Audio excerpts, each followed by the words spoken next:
Welcome to my home days with Kavi. இன்றைக்கி ஸ்கூலுக்கு அனுப்பிச்சி விட்ட கையோட கிச்சனையும் க்ளீன் பண்ணியாச்சு.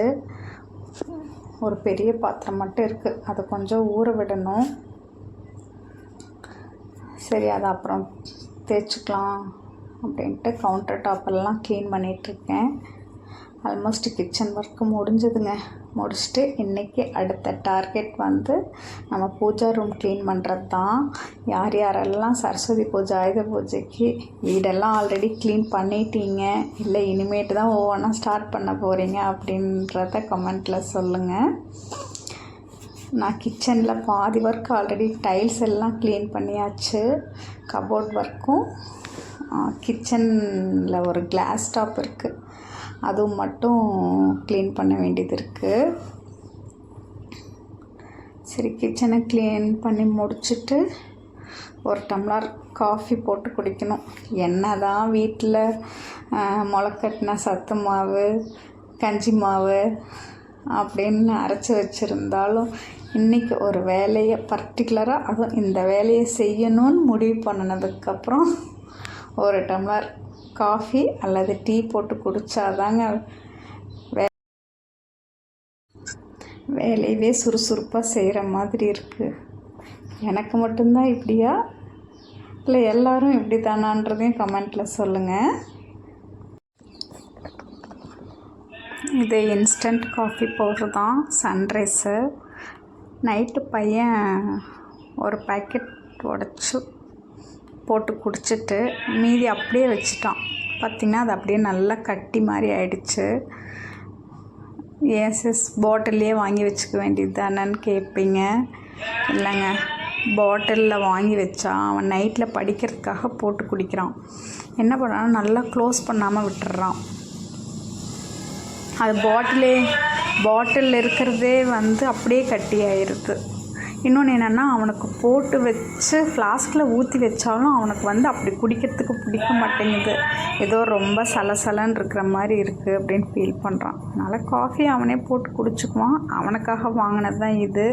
சரி, அது வேஸ்ட் ஆகிடக்கூடாது அப்படின்றதுனால காஃபி போட்டு குடித்தாச்சு.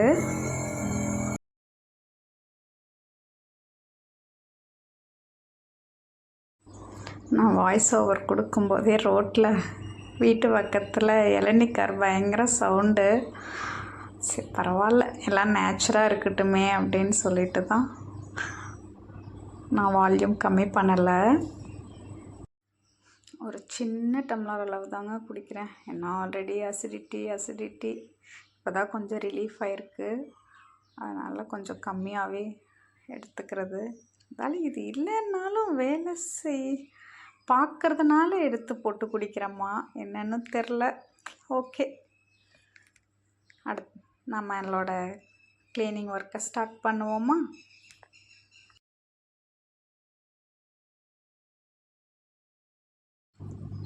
முதல்ல இந்த ஷெல்ஃபில் இருக்கிற அந்த குட்டி குட்டி சிலை, விளக்கு, ஊதுபத்தி தட்டு, சாம்பிராணி காட்டுறது, இது எல்லாம் ஒரு தட்டில் எதெல்லாம் வாஷ் பண்ணணுமோ அதெல்லாம் ஒரு பேஸ்கெட்டில் எடுத்து வச்சுட்டேங்க.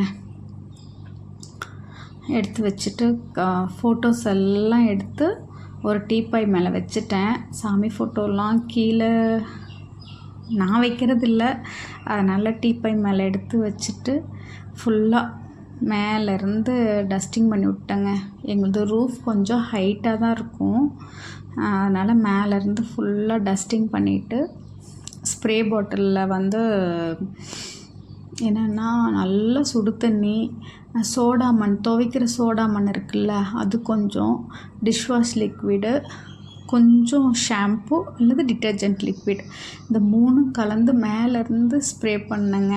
பார்த்திங்கன்னா இந்த சாம்பிராணி, கற்பூர தீபம்லாம் காட்டுறது மேலே போய் அப்படியே ஒரு பழுப்பு கலர் மாதிரி பிடிச்சிக்கும். இதை அடித்தோம்னா அப்படியே மேலேருந்து அப்படியே அழுக்கு அப்படியே ஒழுகி வரும். நான் மேலே இருக்கிறதெல்லாம் எப்படி துடைச்சேன்னா அது வீடியோவில் கட் ஆகிடுச்சு. ஸ்பாட் 0 ஸ்பின் மாப் இருக்குது இல்லைங்களா, அதில் வந்து 2 ஃபைபர் கிளாத்தோடது கொடுத்துருப்பாங்க. ஒன்று அட்டாச்மெண்ட் ஒன்று கொடுத்துருப்பாங்க. அதில் ஒன்று வந்து நான் வச்சுக்குவேன் இப்படி டைல்ஸ் எல்லாம் துடைக்கிறதுக்கு. கீழே ஃப்ளோர்லாம் துடைக்க மாட்டேன் அதில். பூஜா ரூம் க்ளீன் பண்ணுறதுக்குன்னே அதை வச்சுக்கிட்டேன். அதை வச்சு தண்ணியில் நனச்சி தொடச்சி எடுத்தோன்னா அது ஒரு நாளைக்கு உங்களுக்கு இன்னொரு வீடியோவில் நான் காட்டுறேன். இப்போ எல்லாம் ஷெல்ஃபில் பார்த்திங்கன்னா அந்த பூ இதில் அப்படியே குட்டி குட்டியாக விழுகிறது, எண்ணெய் சிந்துறது, இந்த மாதிரி அப்புறம் இந்த ஊதுபத்தி பற்ற வைக்கிறது, இது எல்லாம் ஒரு சின்ன ப்ரஷ் வச்சு க்ளீன் பண்ணி எடுத்துட்டு இப்போ ஸ்ப்ரே அடிக்கிறேன் பார்த்திங்களா, அதுதான் அதை அப்படியே போட்டு லைட்டாக தொடச்சாலே போதும், அப்படியே வந்துடும். நான் இன்னொரு வீடியோவில் உங்களுக்கு இது நான் மிக்ஸ் பண்ணுறதையே நான் காட்டுறேன். அப்படியே கொஞ்சம் நேரம் ஊற விட்டுட்டு ஒரு துணி போட்டு நல்லா ஈர துணி போட்டு வைப் பண்ணி எடுத்துட்டு திருப்பி ஒரு ட்ரை கிளாத் போட்டு தொடச்சி எடுத்தோம்னா அப்படியே பளிச்சுன்னு இருக்கும். இப்போ பாருங்கள், இது ஃபுல்லாக நான் க்ளீன் பண்ணிட்டது. டோர் ஆகட்டும் எல்லாத்துக்கும் அந்த ஸ்ப்ரே போட்டு க்ளீன் பண்ணியாச்சு. இப்போ அடுத்தது எல்லாம் ஃபோட்டோ துடைக்க வந்துட்டேங்க. பாருங்கள், அப்படின்னு கை தொட்டு எடுத்தாலே டஸ்ட்டு எப்படி தெரியுது. பக்கத்தில் ஒரு டைம் போர் போட்டாங்க, ஃபுல்லாக டஸ்ட்டு. அப்படி சாமி ஃபோட்டோ எங்களுக்கு பூஜா ரூம் வந்து என்ட்ரன்ஸ்லேயே இருக்குது. ஃபுல்லாக என்ட்ரானால் ஒரு 2 அடி வச்சோம்னாலே பூஜா ரூம், அதனால் டஸ்ட்டு வந்துக்கிட்டே தான் இருக்கும். மந்த்லி ஒன்ஸ் எப்படியோ ஒன்று க்ளீன் பண்ணிகிட்டே இருக்கிறது தான். சாமி ஃபோட்டோலாம் துடைக்கிறதுக்கு நான் தண்ணியில் வந்து கொஞ்சம் ஷாம்பு சும்மா ஒரு 2 ட்ராப் மட்டும் போட்டு துடைச்சி எடுத்தேங்க. அப்படியே பளிச்சுன்னு ஆயிடுச்சு. பார்த்திங்கன்னா கபோர்டு எல்லாமே நீட்டாக இருக்குது. இப்போது ஷெல்ஃபில் துடைச்ச ஃபோட்டோலாம் எடுத்து ஆர்கனைஸ் பண்ணி வச்சாச்சு.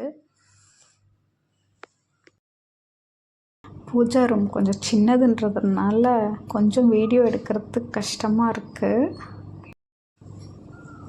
குட்டி குட்டியாக இருக்கிற சாய்பாபா சிலை, வாராகி அம்மன் சிலை, அதையும் எல்லாம் க்ளீன் பண்ணி கொண்டாந்து அடுக்கி வச்சிடலாம். எங்காவது போகிற பக்கமெல்லாம் அழகாக இருக்குது, ஆசையாக இருக்குதுன்னு வாங்கிட்டு வந்துடுறோம். நான் வாங்கிட்டு வந்து இங்கே வச்சு அதை க்ளீன் பண்ணும்போது தான் தெரியுது, எதுக்குடா இதெல்லாம் வாங்கணும் அப்படின்னு. அந்த மாதிரி பல பொருளை எடுத்து நிறைய டிஸ்போஸ் பண்ணியாச்சு. நிஜமாக சொல்கிறேங்க, டீக்ளட்டர் பண்ணுங்கள், மினிமலைஸ் பண்ணுங்கள். தேவையில்லாததை வாங்கவே வாங்காதீங்க. எதுவுமே நம்மளால் என்ன மெயின்டைன் பண்ண முடியுமோ, எந்த அளவுக்கு வேலை செய்ய முடியுமோ அந்த அளவுக்கு மட்டும் பொருள் வாங்கி யூஸ் பண்ணுங்கள். இதை பார்த்திங்கன்னா பழனியிலேருந்து வாங்கிட்டு வந்த முருகர் சிலை ரொம்ப குட்டியாக இருப்பாங்க, ஒரு 2 இன்ச் அளவு கூட இல்லை. ஆனாலும் அதில் தத்ரூபமாக இருக்கும், மயில், மாலை, அந்த வேல் எல்லாமே. ஓகேங்க, அடுத்தது கோயிலுக்கு போனால் குங்குமம் மஞ்சள்லாம் கொடுக்குறாங்க பார்த்திங்களா, அதுவே ஒரு பாக்ஸ் ஆகிடுச்சு. ஒவ்வொன்றையும் தொடச்சி எடுத்து ஒவ்வொன்றும் ஒரு பாக்ஸ். இந்த மஞ்சள் கயிறு அதெல்லாம் ஒரு பவுச்சில் போட்டு அது ஒரு பாக்ஸ்லேயும், திருநீர், குங்குமம், உடைச்ச பாக்கெட் தனியாக, உடைக்காத பாக்கெட் தனியாக, அது எல்லாமே தனித்தனியாக எடுத்து வச்சாச்சுங்க. எது எப்போ தேவையோ அது வந்து கொஞ்சம் ஈஸியாக எடுத்து ஈஸியாக மெயின்டைன் பண்ணுற மாதிரி ஆர்கனைஸ் பண்ணி வச்சுட்டேங்க. எப்படின்னா இந்த பிளாஸ்டிக் பேப்பரில் கிடைக்கல கோபுரம் பூசு மஞ்சள் தூள், அதெல்லாம் அங்கங்கே பூஜை பண்ணவங்க கொடுத்தது. கோயிலுக்கு போனால் அந்த ஆடி மாதம்லாம் பார்த்திங்கன்னா நிறையா போனப்பெல்லாம் வாங்கிட்டு வந்தாச்சு. அதெல்லாம் தனியாக ஒரு பேக்கெட். அப்புறம் கோயிலில் போய் நாம் பேப்பரில் மடித்து எடுத்துகிட்டு வரோம்ல, மஞ்சள், திருநூறு, குங்குமம், அதெல்லாம் பார்த்திங்கன்னா வச்சது போக கொஞ்சம் கொஞ்சம் பேப்பரில் ஒட்டிகிட்டு இருக்கிறது, அதெல்லாம் எடுத்து ஒரு கவரில் போட்டு ஆற்றுல போய் விட்டுறலான்ட்டு இந்த மஞ்சள் கயிறெல்லாம் ஒரு பவுச்சில் போட்டு எல்லாம் ஆர்கனைஸ் பண்ணி வச்சாச்சு. இது ஒரு தனி வீடியோவாக நான் போடுறேன். இது புரட்டாசி ஃபஸ்ட்டு சனிக்கிழமை நான் பெருமாள் கோயிலுக்கு போயிருந்தேன். நல்ல கூட்டங்க, புரட்டாசி மாதம். அப்புறம் பெருமாள் கோயிலுக்கு போகாமலா,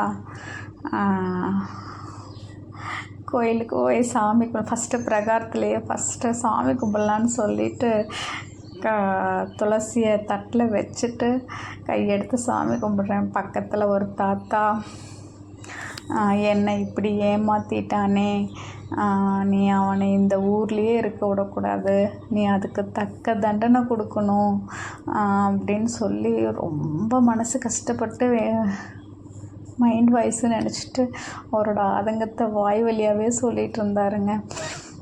எனக்கு ரொம்ப கஷ்டமாக போச்சு. அடுத்த ஒரு வார்த்தை சொன்னார் பாருங்க, இனிமேட்டு எனக்கு உழைக்கிறதுக்கு வயசும் இல்லை, என் உடம்புல தெம்பும் இல்லை, நான் என்ன பண்ண போகிறேன் அப்படின்னு. ஐயோ கடவுளே! கண்டிப்பாக அவருக்கு ஏஜ் ஒரு 70+, அதாவது ஒரு 71 72 இருக்குங்க ஏஜு. அவர் பேசுகிறது கேட்டோடனே எனக்கே மனசு ரொம்ப கஷ்டமாக போச்சுங்க. ஓகே, நம்மளும் பெருமாள் கோயிலில் நல்லா தரிசனம் பண்ணிவிட்டு, நல்ல கூட்டம்தான். ஏன்னா டிக்கெட் கவுண்டரும் ஈக்குவலான கூட்டம், ஃப்ரீ கவுண்டர்லேயும் 2 இதுலேயும் ஈக்குவலான கூட்டம் இருந்துச்சு. நல்லா தரிசனம் பண்ணிவிட்டு வெளியில் வரும்போது அந்த தாத்தாக்காகவும் ஒரு ப்ரேயர் பண்ணிவிட்டு வந்தேன்.